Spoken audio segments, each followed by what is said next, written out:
One of the questions I get asked all the time is can you actually heal from Lyme disease? And the truth of the matter is you can, with effective treatment, with the right types of antibiotics, with the right types of alternative or integrative health techniques, you can heal from Lyme disease. Now the question is how do you know that you've actually healed?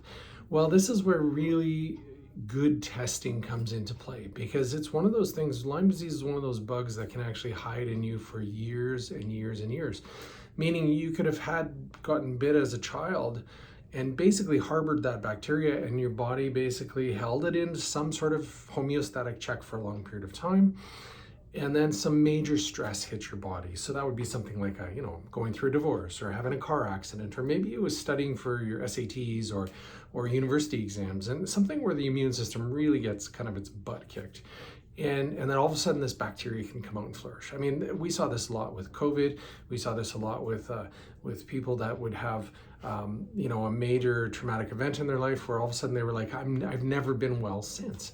And so anyways, that can kind of precipitate the kind of, if you say, outburst of Lyme disease. Now, when it comes to actually testing to see if whether or not you have it or not, it is required that you get tested both sides of your immune system, which means your Th1 and Th2 side. Your Th1 cells are kind of your natural killer cells. These are the ones that will just kind of shoot at anything that looks wrong or foreign within the body. They're not very smart, I should say. A lot of them, I mean, there's controversy over this, but they can have some memory. That's not completely, but they're kind of seen as a little bit more simple cells. They go out there, they're kind of like guys with machine guns on the front line. They're just shooting at anything that looks wrong. Then you have your Th2 cells, which is your immune system that produces antibodies and has this long-term memory. And so a lot of times when they actually test for Lyme disease nowadays, at least in the state and provincial systems in Canada and in the US, is they'll test for the antibodies or little pieces of DNA fragments. Now, there is a huge amount of false positives that will come out of that, and also some false negatives that will also come out of that. And the testing is what we would say is like, it could miss anywhere from 30 to 60% of patients and overrepresent ones that don't have it.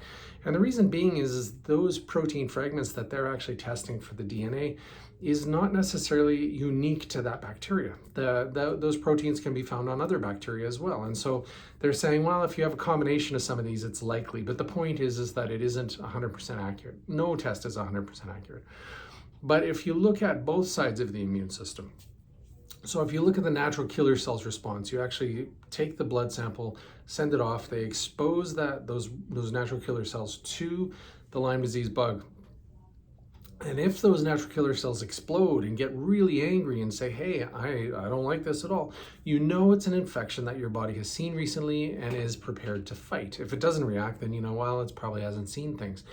Now, that's not always the case. Again, I don't want to make this super, super simple, because in some people, their natural killer cells or their Th1 will take care of most messes, and in other people, it won't, and so it relies on these antibody-antigen complexes. So your body's memory on either side of the system has to be tested, as well as how quickly it erupts.